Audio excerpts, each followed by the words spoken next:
Hello students vector calculus का 4.1 chapter अपना बच रहा है। एक बेसिक मैंने इसका सारा क्लियर करा दिया था। 4.1 फर्स्ट क्वेश्चन करते हैं। If u equal to 2x+3 v equal to y-4 and w equal to z+2 show that u v w are orthogonal. अब देखो, ऑर्थोगोनल कर्विलिनियर कोऑर्डिनेट्स के अंदर मैंने ऑर्थोगोनल की कंडीशंस बताई थी कि पहले हम टेंजेंट निकालेंगे, मतलब करली आर बाय करली यू, करली आर बाय करली वी और करली आर बाय करली डब्लू। अब आर क्या होता है? आर आपका पोजीशन वेक्टर है। किसके ऊपर डिपेंड करता है? एक्स वाई जेड फंक्शन के ऊपर। तो एक्स वाई जेड फंक्शन के ऊपर पोजीशन वेक्टर है, तो आर वेक्टर की वैल्यू क्या हो जाएगी? X I plus Y J plus Z के। अब हमें क्या दिखाना है? आपको दिखाना है ऑर्थोगोनल के लिए curly are by curly U dot curly are by curly V की वैल्यू जीरो, मतलब एक की दूसरे डिफरेंट टेंजेंट के साथ प्रोडक्ट क्या होनी चाहिए? जीरो होनी चाहिए। तो आपके पास क्या आएगा? आपके पास गिवन है u2x+3। तो अब आपको चाहिए क्या? आर की वैल्यू चाहिए ना। आर की वैल्यू के अंदर एक्स वाई जेड की वैल्यू पुट करनी है, तो एक्स वाई जेड कहाँ से निकालोगे? यहाँ से एक्स वाई जेड का फंक्शन निकाल लोगे। तो u2x+3 है, तो x कितना आ जाएगा? u-3/2। v आपका y-4 है, तो y कितना आ जाएगा आपके पास? v+4। और w आपका z+2 दिया हुआ है, तो z कितना आ जाएगा? w-2। आर वेक्टर के अंदर रख दिया। आर वेक्टर के अंदर x की वैल्यू रखी, y की वैल्यू रखी और z की वैल्यू रख दी। तो यहाँ से कर लिया are bye curly you आ गया 1/2i। पार्शियल डिफरेंशियल करेंगे, यू सिर्फ इसमें है, तो यहाँ से आ जाएगा 1/2i। यहाँ से कर लिया आर बाय कर ली वी निकालेंगे तो खाली j आ जाएगा, और कर लिया आर बाय कर ली डी डब्ल्यू निकालेंगे तो यहाँ से क्या आ जाएगा? सिर्फ k आ जाएगा, क्योंकि इसकी वैल्यू 1 हो जाएगी, तो सिर्फ क्या बचा? k vector. अब देखो, किन्हीं दो की डॉट प्रोडक्ट करोगे तो किन्हीं दो में डॉट प्रोडक्ट आपस में क्या आनी है? जीरो आनी है, क्योंकि यहाँ पे i है तो यहाँ पे j है। तो इन दोनों में कभी i के कोएफिशिएंट की मल्टीप्लाई नहीं होगी, कभी j के कोएफिशिएंट की मल्टीप्लाई नहीं होगी। तो नहीं होगी, तो इन दोनों की डॉट प्रोडक्ट क्या आनी है? जीरो। इन दोनों की डॉट प्रोडक्ट भी क्या आनी है? जीरो। और इन दोनों की डॉट प्रोडक्ट भी क्या आनी है? Zero. This implies U V W are orthogonal. अब करते हैं सेकंड क्वेश्चन पे। सेकंड क्वेश्चन कह रहा है prove that E1 unit vector equal to H2 H3 del V cross del W। अब सबसे पहले आता है कि E1 चीज़ क्या थी। देखो, आपको मैंने बताया था जब बेसिक कराया था, जब कि आपको एक ट्राइड मिलता था स्मॉल E1 E2 E3 का, और एक मिलता था कैपिटल E1 E2 E3 का। तो जो स्मॉल E1 E2 E3 है, इसमें हमें E1 की वैल्यू निकालनी है, इसी तरह हम E2 की निकाल देंगे इसी E3। तो ये जो E1 है, ये क्या है? किसी भी पॉइंट के ऊपर आपके पास कोई कोऑर्डिनेट कोऑर्डिनेट सिस्टम का कोई भी आपके ऊपर कहीं भी पॉइंट दे रखा है, उस पॉइंट के ऊपर जो आपका टेंजेंट होगा, टेंजेंट टू किसके? कर्व के ऊपर, जो भी कर्व है आपके ऊपर, मान लिया आपका ये कोऑर्डिनेट सिस्टम दिया हुआ था। इस कोऑर्डिनेट सिस्टम के अंदर ये आपकी मान लिया हमने क्या थी? यू कर्व थी। ये आपकी वी कर्व थी। ये आपकी क्या थी? डब्लू कर्व थी। ये आपकी यू मान ली, वी डब्लू। तो यहाँ इस पॉइंट से, पॉइंट पी से यू कर्व के ऊपर जो हम टेंजेंट ड्रॉ करेंगे, ये आपका क्या कहलाएगा? E1। पॉइंट पी से डब्लू कर्व के अंदर जो टेंजेंट ड्रॉ करेंगे, ये कहलाएगा आपका E3। और वी के ऊपर जो टेंजेंट ड्रॉ करेंगे, ये कहलाएगा आपका क्या? E2। तो ये जो E1 E2 E3 हैं, ये हमने फाइंड करके दिखाया था और बड़ा अच्छा समझाया था। आप वहाँ पे जाके क्लियर कर सकते हो। पहले वो बेसिक देखो, फिर उसके बाद जैसे डेल यू की वैल्यू क्या आई थी निकल के? E1/H1। H1 क्या था आपका? Scale factor. डेल वी की value E2/H2 and del W आया था E3/H3। तो हमें चाहिए क्या? E1 को हमें H2 H3 del V cross del W के बराबर दिखाना है। तो del V cross del W कितना आ जाएगा आपके पास? इन दोनों की क्रॉस प्रोडक्ट करेंगे तो देखो, यहाँ पे 1/H1 और 1/H2 और 1/H3 दोनों क्या हैं? स्केलर्स हैं। तो ये कितना आ जाएगा? E2 cross E3 into 1/H2 H3 equal to कितना आ जाएगा? ये आ जाएगा E2 क्रॉस E3 को क्या लिख सकते हो? E1, क्योंकि ये मैंने वहाँ पे बताया था कि ये जो आपका सिस्टम जो आएंगे, ये आपका जो ट्राइड आएगा, ये जिस तरीके से IJK बिहेव करते हैं एक राइट एंगल सिस्टम के अंदर, उसी तरीके से ये बिहेव करेंगे। तो इन दोनों की क्रॉस प्रोडक्ट क्या आ जाएगी? क्योंकि यूनिट वेक्टर है। अलोंग द पॉइंट्स, कोई भी आप कर्व दिए, उस कर्व के ऊपर जो टेंजेंट जो निकाला है, यूनिट टेंजेंट वेक्टर है ये। तो E1 वेक्टर अपॉन कितना आ जाएगा? H2 H3। तो यहाँ से E1 की वैल्यू क्या हो गई? H2 H3 del V cross del W। तो यही आपको प्रूव करना था। इसी तरह आप E2 भी निकाल सकते हो। देखो E1 में आया H2S3, E2 में क्या आ जाएगा H1H3। उसके बाद E2 में डेल V नहीं आएगा, क्या आ जाएगा del W cross del V, sorry del U। इसके बाद E3 के अंदर क्या आ जाएगा, E3 के अंदर 3 वाला नहीं आएगा तो H1H2, और del W cross del W नहीं आएगा, डेल W की जगह क्या आएगा U और V, तो कितना आ जाएगा del V cross del U। तो इस तरीके से आप तीनों फाइंड कर सकते हो। नेक्स्ट क्वेश्चन देखो, u आपका दिया हुआ 3x+2 vy+3 और wz-2। शो डेट आपको शो करना है u v w r orthogonal. उसके बाद ds² निकालना है और h1 h2 h3 निकालना है। तो तीनों चीज़ें निकालनी है। तो सबसे पहले तो हम ऑर्थोगोनल प्रूव करेंगे। ऑर्थोगोनल प्रूव करने के लिए जो हमने पहला क्वेश्चन किया सेम, u v w आपके पास दिए हुए x y z की वैल्यू निकालो। r वेक्टर आ जाएगा xi + yj + z के, पॉइंट पुट किए, पुट करने के बाद curly R by curly U dot curly R by curly V कितना आ जाएगा, यहाँ से करली आर बाई करली यू निकालोगे तो यहाँ से आएगा 1/3 आई, और करली आर बाई करली वी निकालोगे तो खाली आ जाएगा जे। दोनों की डॉट प्रोडक्ट क्या होगी 0। सिमिलरली करली आर बाई करली वी और करली आर बाई करली डब्ल्यू भी क्या आएगा 0, और करली आर बाई करली डब्ल्यू और करली आर बाई करली यू भी क्या आएगा 0। This implies U V W कैसे हो गए, ऑर्थोगोनल हो गए।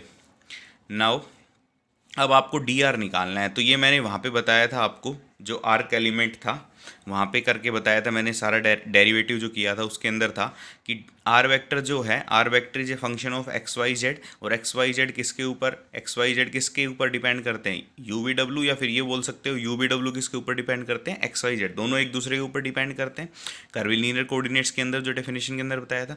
तो यहाँ से जब हम अगर मान लो इनडायरेक्टली वे में आर को माने कि यू वी डब्ल्यू का फंक्शन है, तो हमें करली आर हमें क्या चाहिए डी आर चाहिए। डी आर क्या हो जाएगा आपका चैन रूल से करली आर बाय करली यू, क्योंकि ये एक एक 3 पे डिपेंड करता है, एक से ज़्यादा पे डिपेंड करेगा तो करली आएगा करली आर बाय करली यू।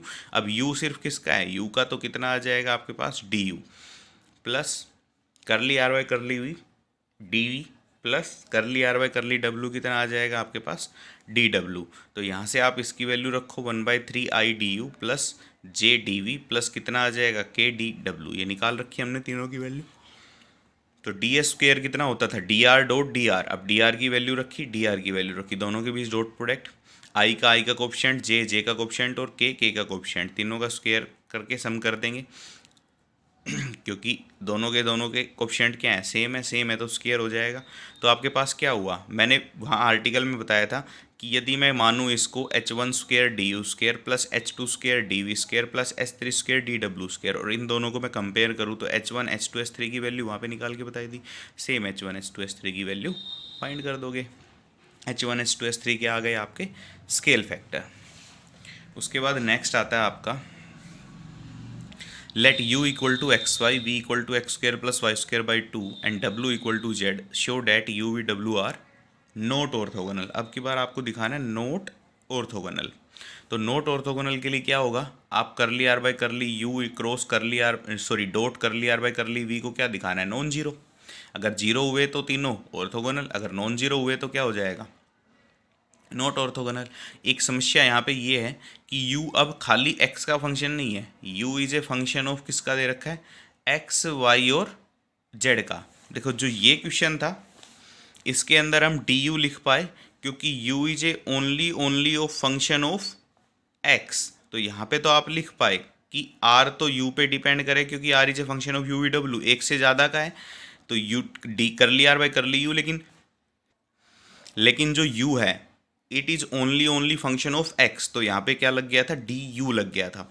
लेकिन इस वाले क्वेश्चन में अब आप curly are by curly you तो निकाल पाओगे, जब ये निकाल लोगे तो जब आर में पुट करोगे तो एक्स आई तो खाली एक्स की वैल्यू नहीं आएगी, वहाँ पे वाई भी साथ रहेगा तो पुट नहीं कर पाएंगे। इस वजह से इसको करने के लिए थोड़ा सा डिफरेंट टास्क है, कैसे करेंगे वो अब देखते हैं। यू एक्स वाई, वी दे रखा है x square plus y square by 2, डब्ल्यू दे रखा है आपका जेड। देखो डब्ल्यू तो इसने सही दिया है, सिर्फ एक का ही फंक्शन है, लेकिन ये दोनों एक से ज़्यादा पे डिपेंड कर रहे हैं। 1 2 3 इक्वेशन मान लिया इनको, तो हम पहली और दूसरी को partially with respect to U differentiate करते हैं। तो क्या आ जाएगा, पहले को करेंगे तो 1 x as it is, Y का करेंगे तो curly Y by curly U plus, पहले क्या कर रहे हो आप यू के रेस्पेक्ट में, तो यू के रेस्पेक्ट में यू का 1 हो गया।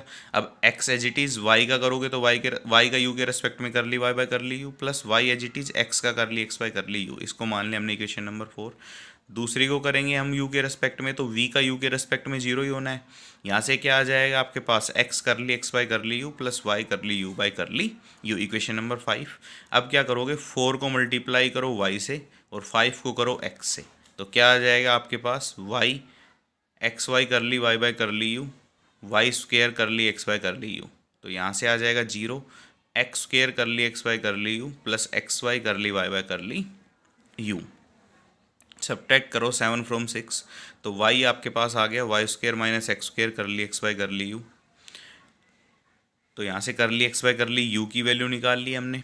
सेकंड क्या किया हमने, 4 और 5 को इसी तरीके से सोल्व किया। जब हम सोल्व करेंगे, मतलब सोल्व करने का मतलब है कि मतलब क्या, जब हम 4 और 5 को अब की बार हमने y और x से मल्टीप्लाई किया, यदि हम x और y से मल्टीप्लाई करें और फिर सब्ट्रैक्ट करें तो क्या आ जाएगा आपके पास, x equal to X square minus Y square curly y bye कर ली u। तो यहाँ से कर ली y बाय कर ली u की वैल्यू आ जाएगी आपके पास, कर ली x बाय कर ली u आ गया और कर ली y बाय कर ली u आ गया। ये क्यों फाइंड कर रहे हैं अभी पता चलेगा। अगेन डिफ्रेंशिएट करते हैं 1 और 2 को partially with respect to v।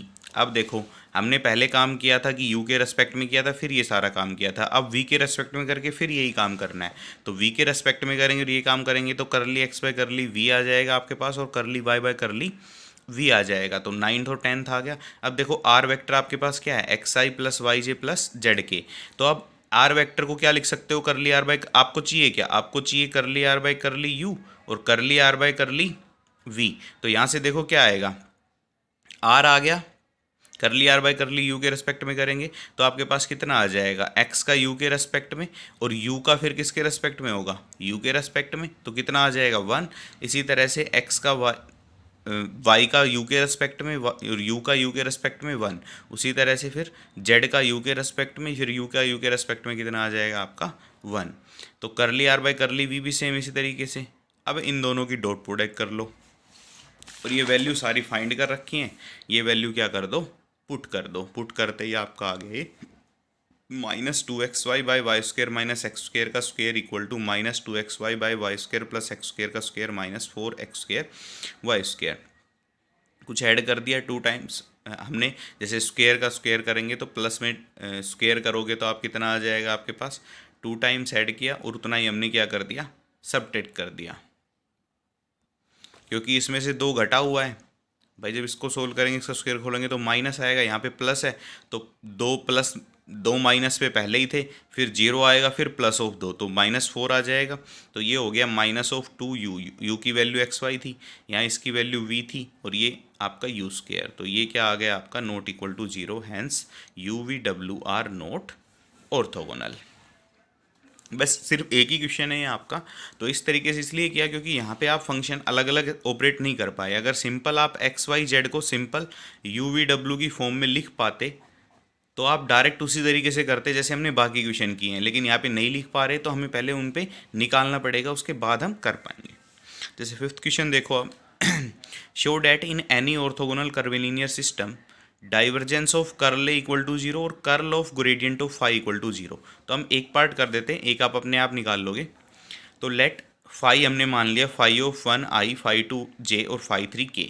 Gradient of phi की वैल्यू क्या होती है, डेल ऑफ फाई, और ये मैंने आपको निकालनी बताई थी, ये आपको 4 फॉर्मूले बताए थे, इसमें मैंने ग्रेडियंट ऑफ फाई आपको निकालना बताया था कि किस तरीके से निकल के आए। ये वैल्यू यहाँ पे रख दोगे तो कितना आ जाएगा, E1/H1 करली phi bye curly you, E2/H2 करली phi bye curly we, E3/H3 करली फाई बाय करली डब्ल्यू। तो ये आ गया F1 E1 F2 E2 plus F3 E3, where F1 की वैल्यू हो गई यहाँ से 1/H1 करली फाई बाय करली यू और 1/H2 करली फाई बाय करली वी और 1/H3 करली फाई बाय करली W।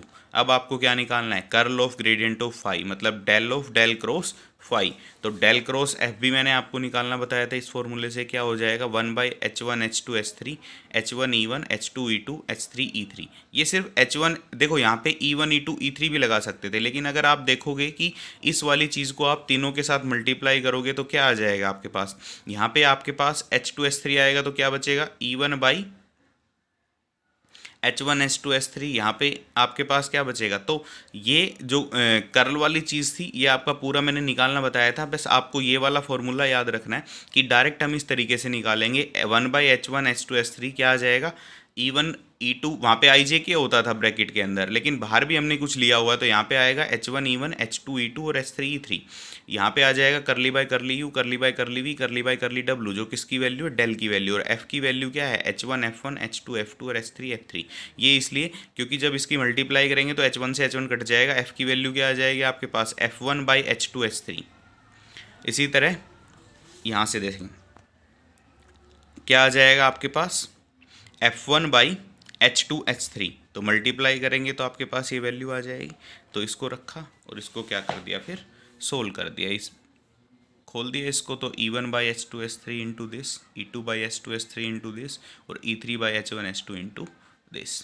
तो यहाँ से जब हम सोल्व करेंगे तो हम पहले एक पार्ट लेके चलते हैं, इसकी वैल्यू क्या होती है? Curly by curly V H3 F3 minus curly by curly W H2 F2। तो H3 F3 की वैल्यू आपको याद होनी चाहिए, करली five by curly W। H2 F2 की वैल्यू आपको क्या निकाल के बताई थी मैंने? बेसिक के अंदर बताया था, करली फाइव बाय करली V। तो कितना आ गया आपके पास? ये हो गया आपके पास कितना, देखो ये दोनों कैंसिल आउट, जीरो। सिमिलरली आप दूसरा निकालोगे तो ये वाली ब्रैकेट भी जीरो और ये वाली ब्रैकेट भी जीरो, टोटल ओवरऑल क्या आ गया? Equal to zero. तो curl of gradient of phi की वैल्यू क्या आ जाएगी आपके पास? जीरो। सेकंड पार्ट जो दिया हुआ है इसका डाइवर्जेंस ऑफ कर्ल ऑफ है, वो भी सेम इसी तरह निकलेगा, आप फाइंड कर सकते हो। नेक्स्ट पे आते हैं, एक्सप्रेस ZI-2XJ प्लस वाई के इन कर्विलीनियर कोऑर्डिनेट्स। आपको ई रो, ई फाई और ई जेड के अंदर निकालना है इस फंक्शन को। तो कैसे निकाल पाओगे आप? ई रो आपका पता है, कर्विलीनियर कोऑर्डिनेट्स में मैंने निकाल के बताया था कि इस तरीके से होता है। अगर नहीं भी पता तो आप निकाल सकते हो। आर वेक्टर आपका दिया हुआ है XI प्लस YJ प्लस कितना? Z of K. एक्स को रखोगे आप रो कोस फाई, वाई को रखोगे रो साइन फाई और आप जेड को रखोगे कितना? जेड। ये तीनों वैल्यू पुट करने के बाद ई रो की वैल्यू मैंने आपको बताई थी क्या? करली आर बाय करली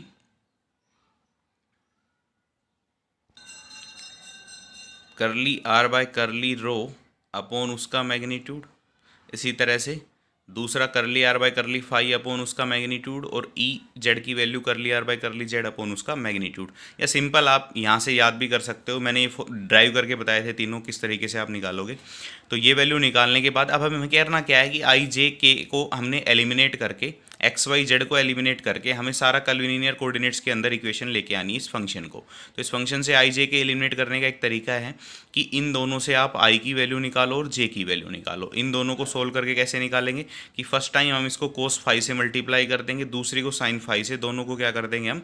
सबट्रैक्ट कर देंगे। तो आपके पास कितना आ जाएगा? देखो equation first two equation from I and J I, solving the first two equation for I and J we have I की वैल्यू आ जाएगी, देखो कोस स्क्वायर फाई आई और साइन स्क्वायर फाई आई, तो मिलके बन जाएगा 1। तो यहाँ से आई निकल जाएगा तो इसके साथ कोस होगा, इसके साथ साइन, ये दोनों आपस में क्या हो जाएंगे? Cancel out. तो क्या बनेगा? I equal to cos phi e rho minus sine phi e phi, और जे की वैल्यू आ जाएगी आपके पास ये। तो आई जे आ गया, के आपका सिंपल दिया ही हुआ है सिर्फ। तो इस फंक्शन के अंदर हम आई जे के की वैल्यू रखेंगे। लेट एफ हमने ये मान लिया, इस फंक्शन के अंदर हमने क्या रख दिया? आई जे के रख दिया। तो अब यहाँ से क्या आया? ई रो वाली चीज़ एक साथ रखो, ई फाई वाली चीज़ एक साथ कॉमन निकालो और ई जेड अलग से। तो अब क्या हुआ देखो, बाकी सब हो गए। अब आपको जेड, एक्स, जेड और वाई, इन तीनों की चीज़ रखनी है। जेड तो जेड के बराबर ही होता है कर्विलीनियर सिस्टम में। एक्स कितना हो जाएगा आपके पास? रो कोस फाई, और वाई कितना हो जाएगा? Rho sine phi. तीनों वैल्यू रख दो, आंसर आ जाएगा आपका। ये हो गया F1, ये हो गया F2, ये आ गया आपके पास कितना? तो F फैक्टर आ गया F1 E rho plus F2 E phi and plus F3 E Z. तो ये आपका क्या आ गया? आंसर आ गया कर्विलीनियर कोऑर्डिनेट्स के अंदर। सेम इसी तरीके से नेक्स्ट एक दो क्वेश्चन सिमिलर हैं तो आप खुद से करोगे। जैसे नेक्स्ट दिया हुआ है स्फेरिकल कोऑर्डिनेट्स के अंदर। अब एफ आपका ये दे रखा है, स्फेरिकल कोऑर्डिनेट्स के अंदर क्या क्या थे आपके? आर, थीटा और क्या? फाई। तो ई आर की वैल्यू आपको दे रखी थी, बताई थी मैंने, ई थीटा की वैल्यू बताई थी और ई फाई की वैल्यू बताई थी, निकालना भी बताई थी। और वैसे भी आप याद कर सकते हो, तीनों की वैल्यू रखोगे यहाँ, यहाँ आप क्या मानोगे, अब capital R vector equal to X I plus Y J plus कितना Z of K, X Y Z की वैल्यू रखोगे। अब सोल्व करके आप आई जे के की वैल्यू फाइंड करोगे। आई जे के की वैल्यू फाइंड करने के बाद आप क्या करोगे, एक्स वाई जेड की वैल्यू पुट कर दोगे, आपका आंसर आ जाएगा। इसी तरीके से ये भी स्फेरिकल पोलर कोऑर्डिनेट्स का ये सिलेंड्रिकल और स्फेरिकल के तीनों दिए हुए हैं, 3 पार्ट है, इन तीनों को स्फेरिकल भी निकालना है इनका, और साइकिल सिलेंड्रिकल पोलर कोऑर्डिनेट्स भी फाइंड करने हैं, तो ये कर लोगे। नेक्स्ट देखो 11th question, if x equal to R cos theta, Y equal to R sine theta and z equal to Z, तो आपको डेल आर और डेल थीटा फाइंड करना है। देखो x R cos theta, Y R sine theta, तो r की value आ जाएगी और थीटा की वैल्यू आ जाएगी, क्योंकि डेल आर तभी निकाल सकते हो जब r पता हो। तो डेल आर की वैल्यू क्या होती है, करली by curly X I curly by curly Y J plus curly by curly Z K. R vector बाहर, तो ये हो जाएगा curly R by curly X I curly R by curly Y J plus curly R by curly Z K. तो यहाँ से आपके पास कितना आ गया, करली आर बाई करली एक्स कितना होगा, यहाँ से आर स्क्वेयर की वैल्यू होगी X square plus Y square, तो curly R by curly x कितना आ जाएगा आपके पास, तो ये हो जाएगा 2r curly R by curly X equal to कितना आ जाएगा 2 ऑफ एक्स, 2 से 2 कैंसिल आउट, तो curly R by curly x आ गया आपके पास x बाई आर, इसकी वैल्यू पुट कर दी, और x बाई आर आपका कितना होता है कोस ऑफ थीटा, क्योंकि x equal to R cos theta है, तो cos theta I plus sine theta J. इसी तरीके से आप क्या निकाल सकते हो, डेल ऑफ थीटा फाइंड कर सकते हो, थीटा आपके पास दे ही रखा है, बस आपको क्या करना है, करली थीटा बाई करली एक्स निकालना है, करली थीटा बाई करली वाई और करली थीटा बाई करली जेड, जो कि है ही नहीं, तो वो कितना हो गया 0, आंसर आ जाएगा। नेक्स्ट देखिए, ये कह रहा है show that the cylindrical and spherical coordinate system are self reciprocal. अब देखिए सिलेंड्रिकल और स्फेरिकल को सेल्फ रेसिप्रोकल दिखाना था, और सेल्फ रेसिप्रोकल का टॉपिक हमने फर्स्ट चैप्टर के अंदर किया था कि दो वेक्टर के सेट दे रखे हैं, वो आपस में सेल्फ रेसिप्रोकल तब होंगे जब ए वेक्टर जो ए डैश वेक्टर है, मतलब उसका जो रेसिप्रोकल वेक्टर आएगा वो किसके इक्वल आए, उसको छोड़ के, मतलब बी क्रॉस सी अपॉन नीचे तीनों का क्या होगा scalar triple product, B dash की वैल्यू ये और सी डैश की वैल्यू ये आनी चाहिए। अब सिलेंड्रिकल कोऑर्डिनेट सिस्टम के अंदर आई जे के की जगह क्या आता है आपका ई रो, ई फाई और ई जेड, इसको हमने मान लिया ए वेक्टर, बी वेक्टर और कितना सी वेक्टर। अब हम निकाल रहे हैं बी क्रॉस सी, क्योंकि आपको दिखाना है कि ए डैश किसके इक्वल आएगा, ए के इक्वल आएगा, तो बी क्रॉस सी निकाल लिया। बी क्रॉस सी कैसे निकालोगे, आई जे के बी क्रॉस सी में पहले आप क्या करोगे, बी आपके पास दिया हुआ है, ये बी वेक्टर माना हुआ है, ये हमने सी वेक्टर माना हुआ, तो बी वेक्टर के आई जे के कोएफिशिएंट, फिर दूसरी लाइन में सी वेक्टर के आई जे के कोएफिशिएंट, तो दोनों के कोएफिशिएंट लिखे और इसको सोल्व कर दिया। सोल्व किया तो किसके इक्वल आया, ए वेक्टर के इक्वल। अब देखो ए बी सी किसके इक्वल हुआ, a dot b cross c, b cross c की वैल्यू ए वेक्टर, तो ए डॉट ए कितना होता है 1, तो ए डैश की वैल्यू क्या थी, B cross C upon this, तो बी क्रॉस सी तो हो गया ए वेक्टर अपॉन दिस कितना हो गया 1, तो आपके पास कितना आ गए ए वेक्टर, हैंस ये सेल्फ रेसिप्रोकल। सिमिलरली बी दिखा दोगे, सिमिलरली सी। इसी तरह जब आप मानोगे सिलेंड्रिकल कोऑर्डिनेट सिस्टम, उनको ए बी सी मान लोगे, सेम उसको क्या दिखा दोगे, सेल्फ रेसिप्रोकल। तो ये आपके 12th तक क्वेश्चन है। नेक्स्ट हम 13 से लेके 21 नेक्स्ट वीडियो में करेंगे।